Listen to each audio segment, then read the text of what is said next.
Tatang 50 hanggang 51. Sabi ganun dito, pwede naman pong i-flash sa screen, kaya lang English ka. Narito ang tinapay na bumaba mula sa langit upang ang sino mang kumain dito ay hindi na mamatay. Ako nga ang tinapay na nagbibigay buhay na bumaba mula sa langit. Si Jesus ang nagsasalita dito. Mabubuhay magpakailanman ang sino mang kumain ng tinapay na ito. At ang tinapay ay ang aking katawan na ibibigay ko upang mabuhay ang sangkatauhan. Meron po ako dito isang object na ipapakita ko sa inyo. Hindi ko alam kung familiar kayo. Yan.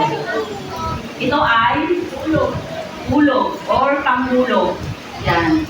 Ito ay ginagamit sa mga construction site. Mga construction worker ang gumagamit nito. Kung papansinin natin, kung nakakita na kayo ng mga building na matataas, sa Makati, di ba? Maraming building na nagtataasan. Ano mapapansin niyo sa mga building na yan na nagtataasan? Mataas, siyempre. Ano pa? Nakakalula. Pag nasa taas ka na, siyempre. Papansinin nyo, hindi siya tabingi.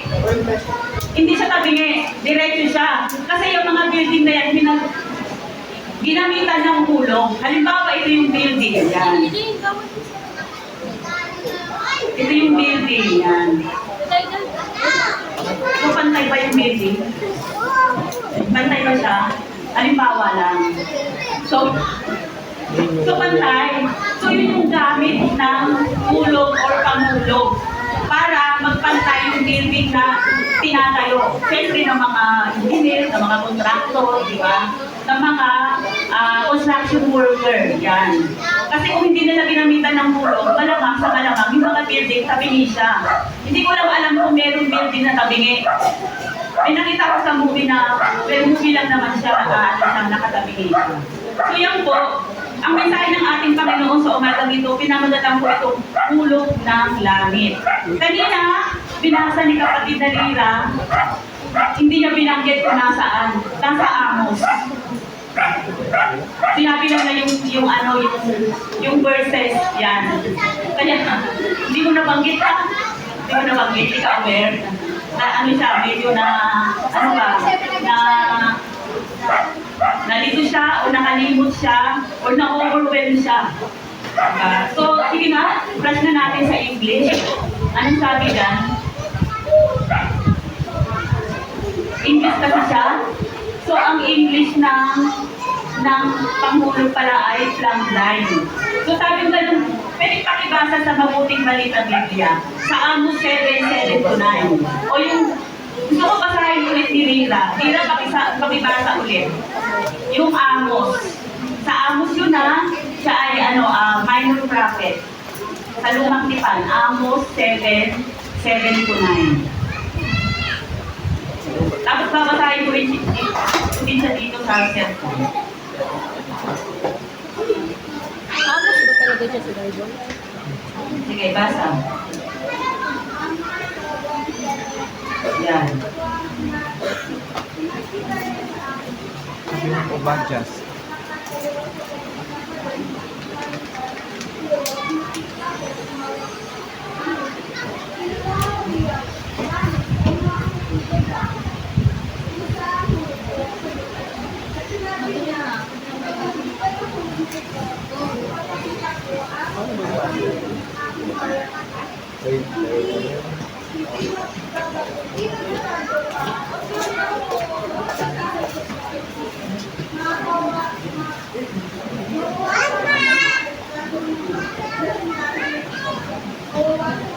Ayaw niya daw.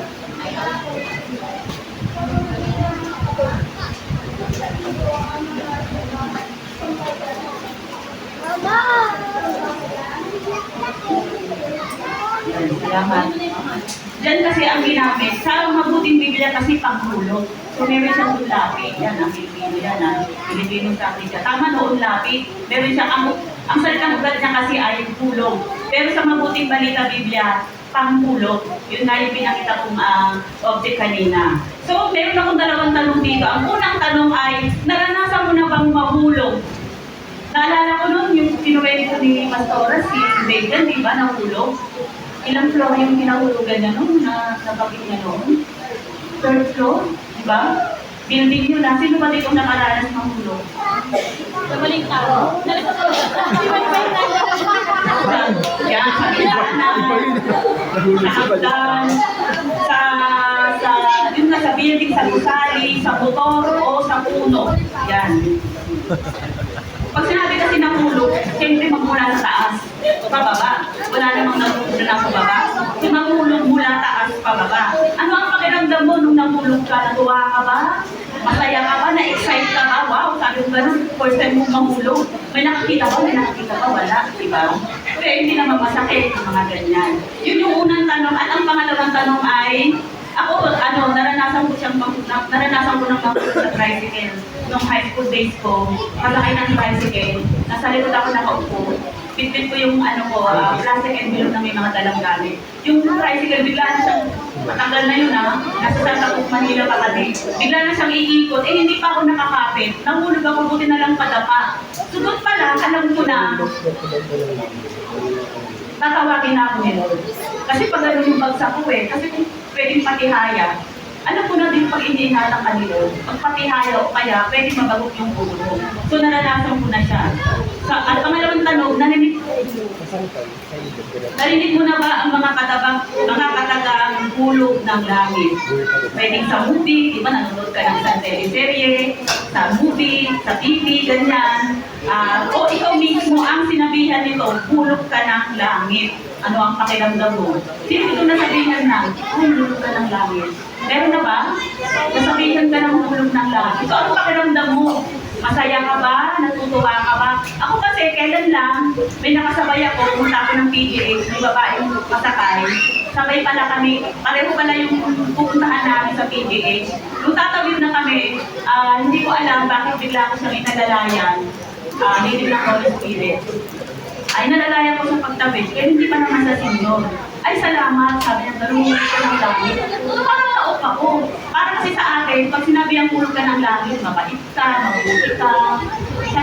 Talaga ba? Parang di ako makapaniwala.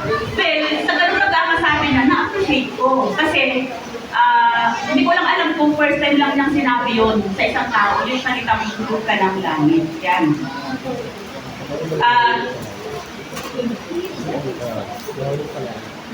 Paano ba English yung hulog ka ng langit? Sige ba?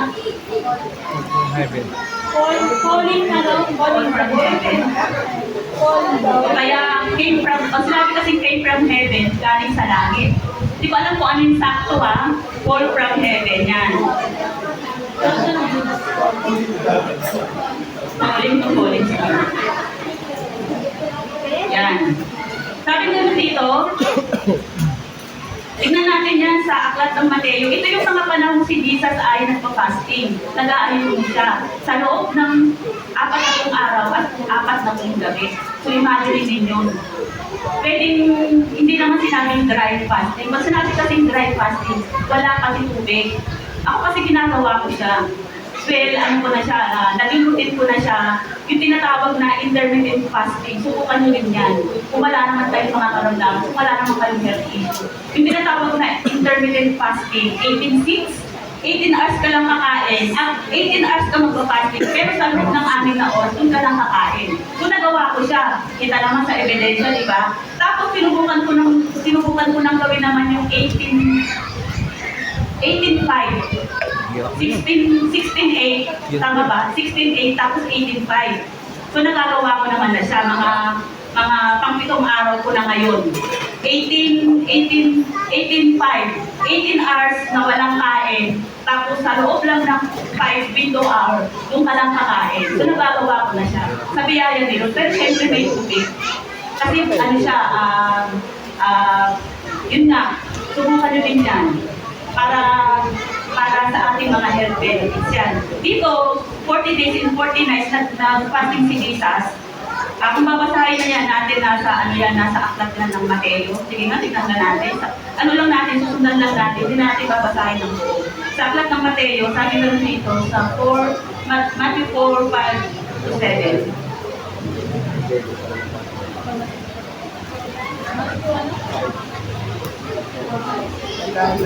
So, pupunta na tayo sa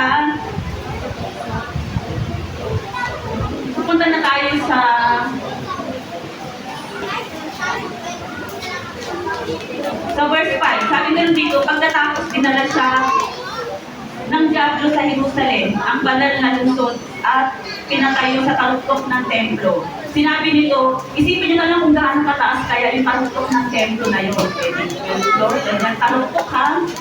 O pwedeng, ano ba taruktok? Rooftop, parang ganon. Rooftop, yan. Sinabi nito sa kanya, sabi ni Satan kay Jesus, kung ikaw ang anak ng Diyos, magpatihulog ka. Yan. Sapagkat nasusulat sa kanyang mga anghel, ikay itatagubilin, at sa kanilang mga kamay, ikay aalalayan.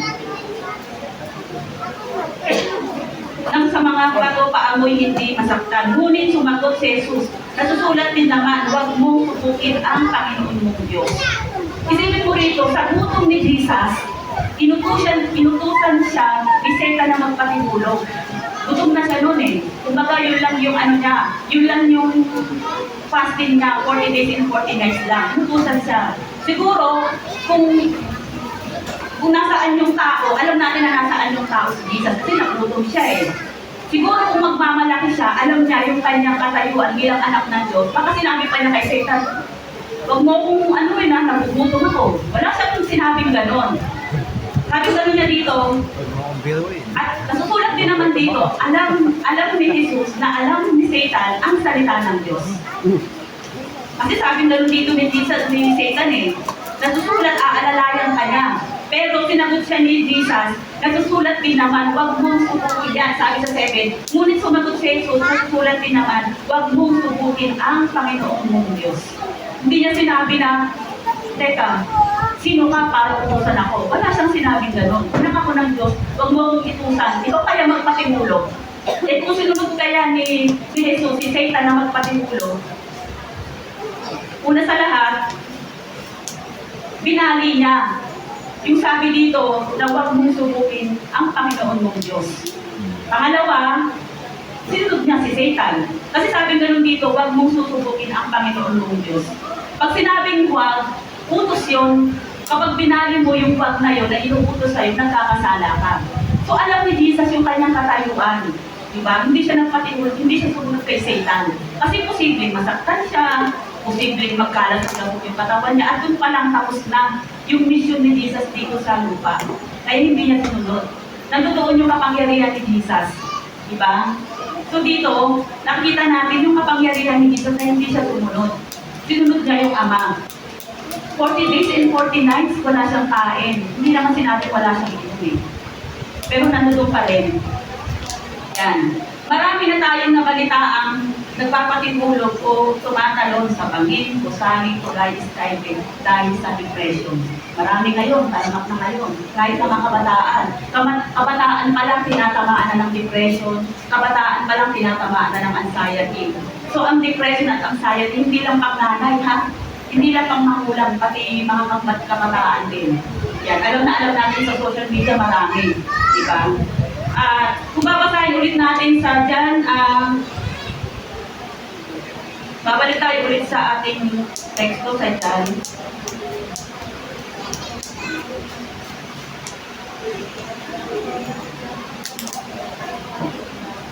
Dyan 6:50-51. Yan, yung bumaba. Yan. Hindi ko na ulit babasahin kasi mauusan naman ng oras. Si Jesus ang tunay ng hulog ng langit. Si Jesus ang tunay ng hulog ng langit. Sabi ko nga fall from heaven kung yun ang tamang English niya. Bumaba si Jesus para sa akin, para sa iyo, at para sa sangkatauhan upang bayaran ang ating mga kasalanan. Amin ba doon? Amen? Amen. Namukay siya bilang isang pangkaraniwang tao. Kaya natin, pangkaraniwang tao lang. Pero alam naman natin na kung saan pinanganak si Jesus sa isang sabsaban. Later ko lang nalaman na yung sabsaban pala kay Pastor Willie, yung kainan pala mismo ng baboy. Akala ko sabsaban, akala ko dayami. Parang mga dayami, mga tuyong palay, sinalansan lang. Doon pala mismo sa sabsaban, yung kinakainan, yung hinulmang kahoy na kinakainan ng baboy. Hindi sinabi kung meron pang sakit, kung meron pang dayami, yung pala yung sagsakan. Kung pinanganak si Jesus, pero tayo pinanganak saan? Divine Mercy.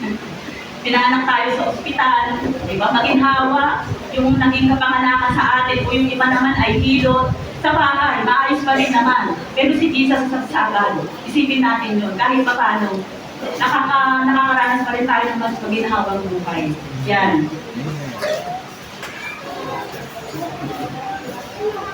Ano man ang nararanasan mo ngayon, dinanas lahat yan ni Jesus. Ano man yung pinagdadaanan natin ngayon, dinanas lahat yan ng ating Panginoon Jesus. Babasahin mo dito yung mga dinanas niya, negative.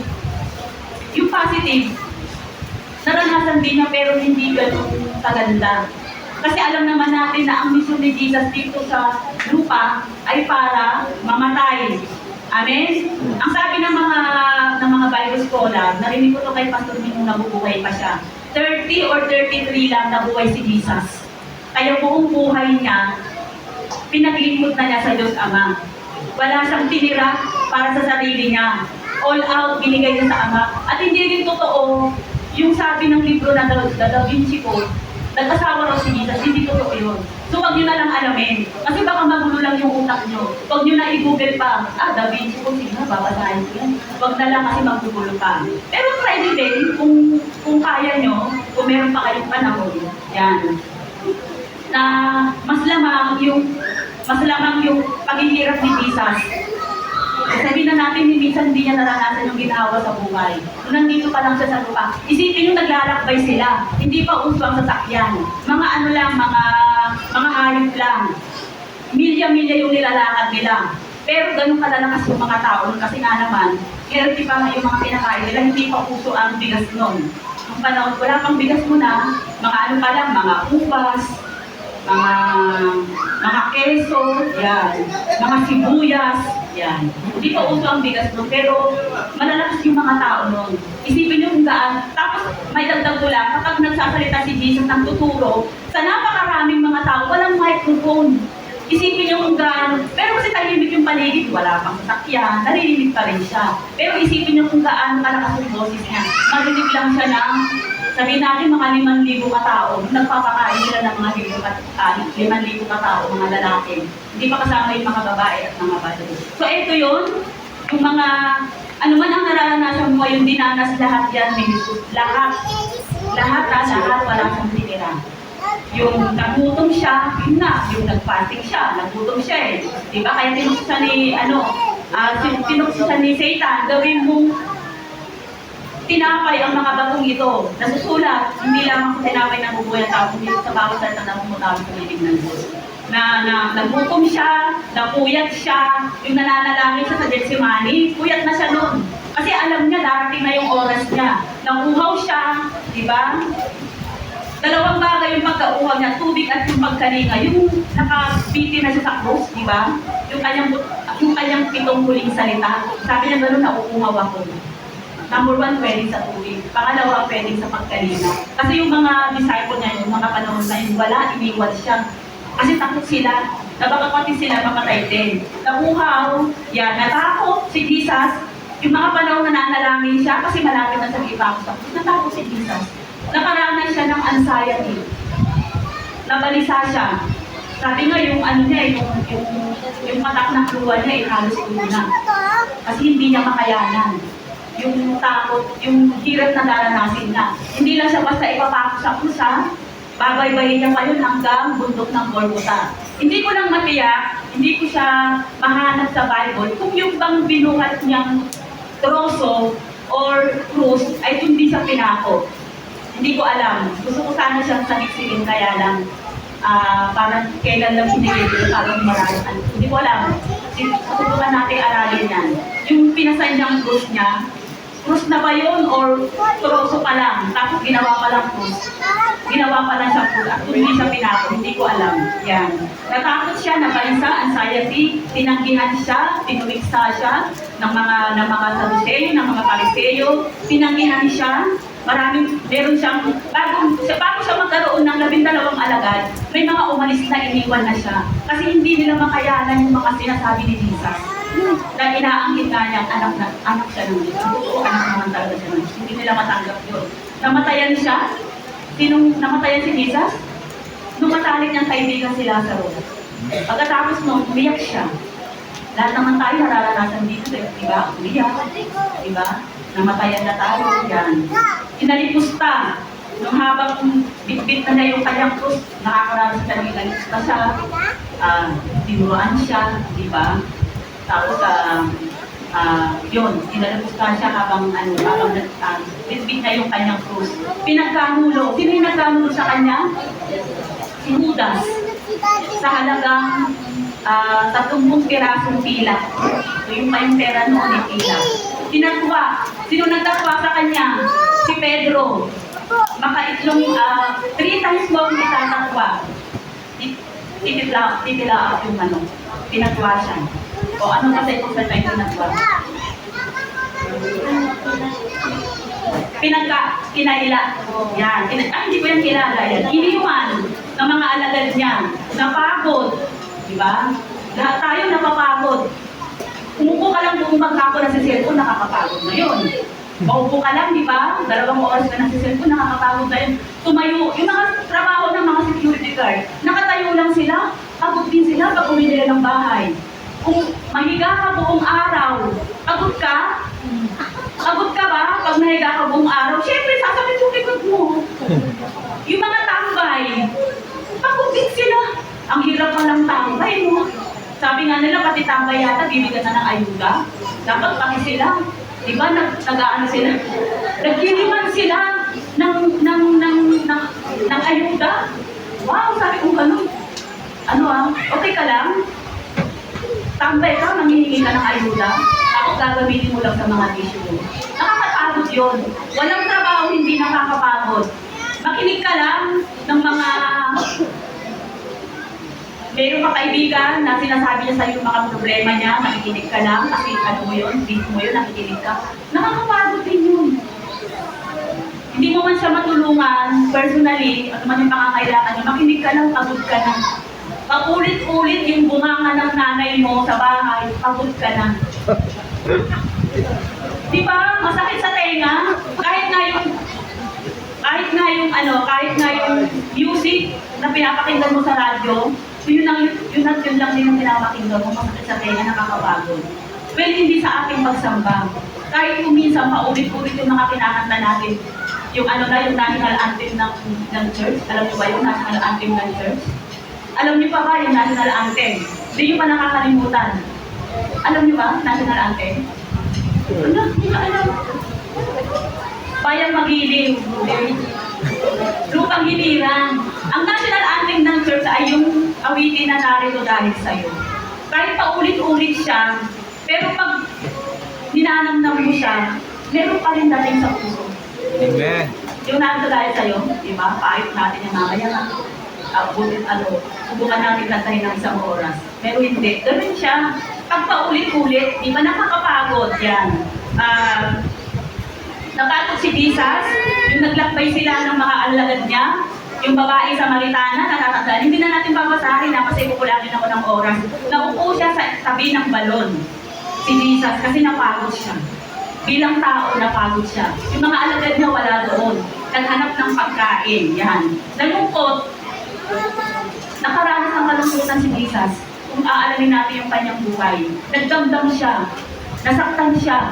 Kasi yung mga alagad niya, meron hindi nagtitiwala. Si Tomas hindi nagtitiwala sa kanya. Kailangan pang makita yung butas sa mga kamay niya para lang maniwala. Diba? Pero si Jesus nung nag-ano na siya, kung na siyang nabuhay. Nasaktan siya. Emotionally, mentally, spiritually, nasaktan siya. Sinaktan siya. Maaaring ng mga, kahit ng mga alagad niya mismo, kasama niya sa ministry, sinaktan siya. Umiyak, yun nga yung pagkamatay ng kaibigan niya na si Lazaro. Nagkasakit pa si Jesus. Nagkasakit kaya si Jesus? Tingin niyo. Ha? Hindi dito nasasabi nagkasakit si Jesus. Taas ang kamay. Si Mami ayaw magtaas ng kamay pero sabi niya hindi. Walang sinabi. Nagkasakit, sabi ni Ate Rita, nagkasakit daw pwede. Ang totoo niyan, sa buong panahon ng kanyang ministry, hindi siya nagkasakit. Never. Walang binanggit. Pero hindi siya nagkasakit.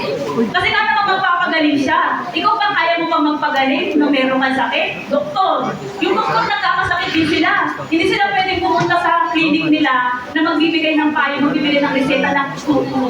Inuubo sila. Hindi pwedeng ganun. Kasi ikaw din, nangihingi ng panalangin kay nangihingi ng panalangin kay Pastora, pag-pray mo ko. May sakit po ako. Kasi Pastora, nagkakaot na may tubig. May dinaram din. Parang ang hirap, no? Parang ang hirap. So si Jesus, never siyang nagkasakit kasi magpapagaling siya. Paano siya magpapagaling kung siya ay may sakit? So never siya nagkasakit. Pero, nung nandoon na siya sa krus ng Kalbaryo, lahat ng sakit ng tao, doon na niya dinala. Amen. Sa krus ng Kalbaryo. Ano mang sakit niyan? Kahit sabihin pa natin cancer, diabetes, hypertension, yung mga nagda-dialysis, lahat yan, dinala na ni Jesus doon sa krus ng Kalbaryo. Lahat ng sakit. Wala siyang iniwan, wala siyang tinira. Lahat ng sakit, lahat, dinala niya. Yung rejection, ganyan. Sabi na natin, pati yung pagmumura, hindi pa naman puso ang mura, hindi pa lahat. Namatay? Namatay ba si Jesus? Namatay si Jesus? Oo. Para sa akin, para sa iyo, upang tayo'y mabuhay kasama niya. Amin ba? Amen. Namatay siya para sa akin, para sa iyo. Para sa buong sangkatauhan. Upang mabuhay kasama niya.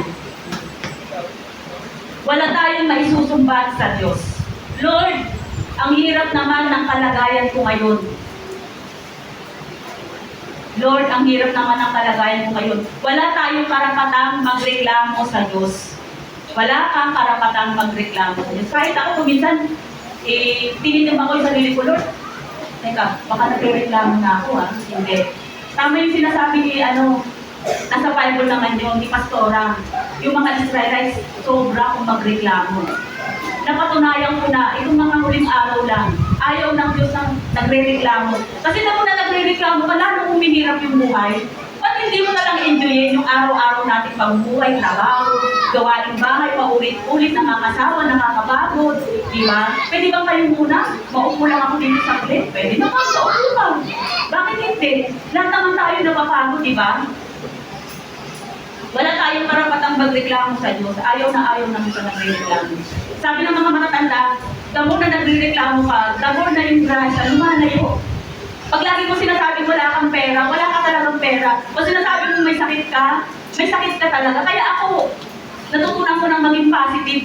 Pag may sinasabi sa akin, o sinasabi ng anak ko na wala akong pera, huwag mo sabihin wala kang pera. Wala ka pang pera sa ngayon. Parating pa lang. Laging ganun, kahit parang hindi talaga kayo doon. Lahat naman posible. Basta nakatuon lang tayo sa kanya, nananalig lang tayo sa kanya. Wala pa akong pera sa ngayon. Wala kang pera. Talaga ba? Di ako maniwala wala kang pera.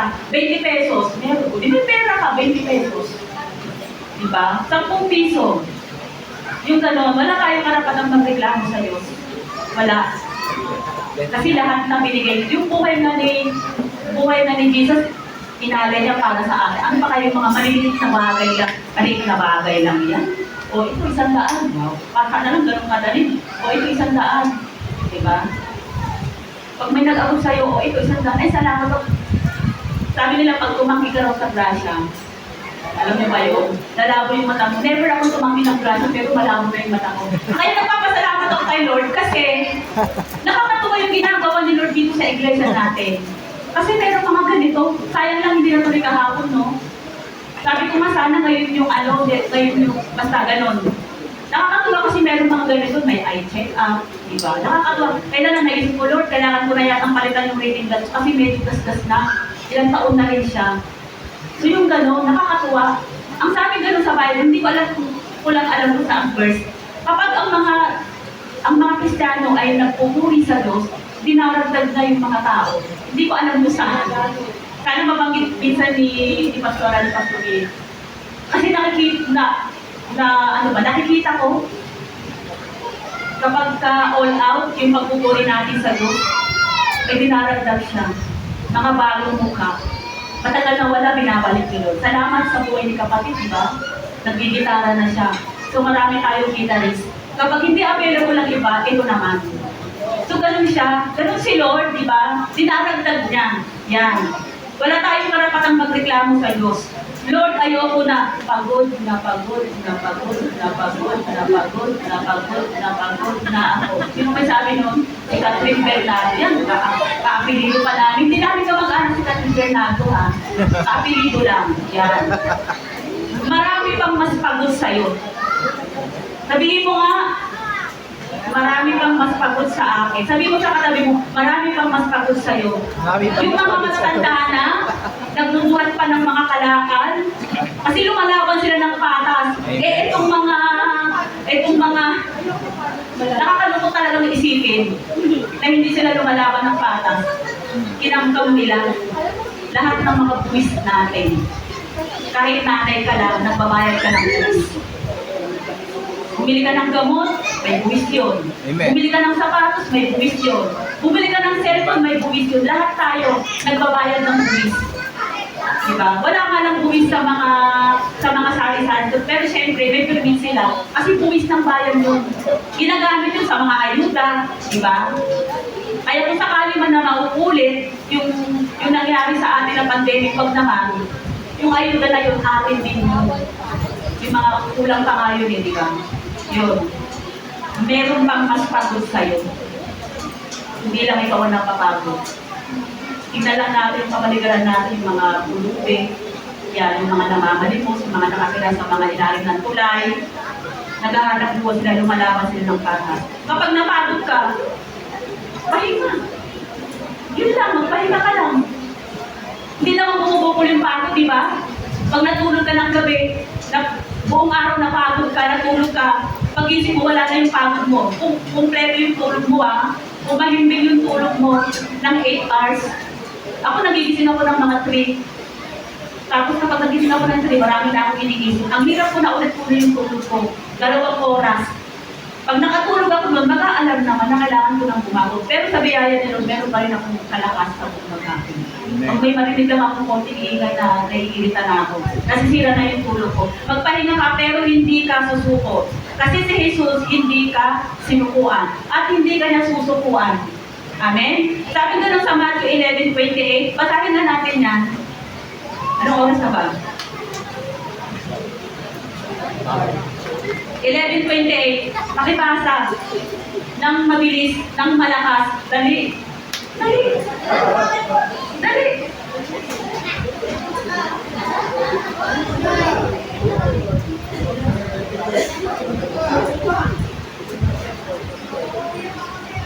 Gusto mo talaga mag-mic, ha? Sige. Sige. Lumapit kayo sa akin, kayong lahat na nahihirapan at lubhang nabibigatan sa inyong kasal. At kayo'y bibigyan ko ng kapahingahan.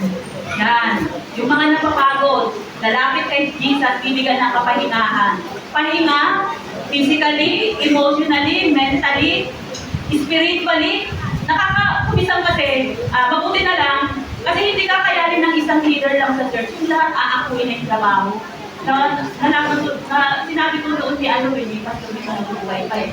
Ikaw na yung preacher, ikaw na yung opening prayer, ikaw na yung offertory, ikaw na yung closing prayer. Ay malamang sa malamang, yung pastor na yan, mga agaw mo kay Lord.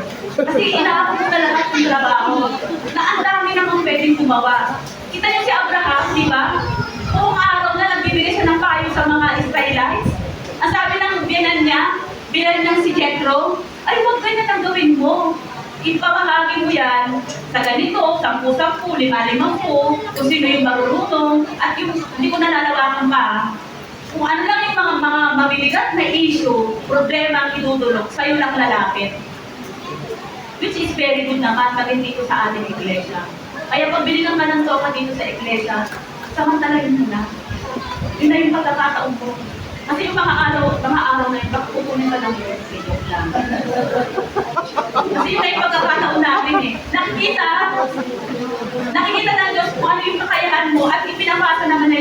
leader. O sasabihin ng Diyos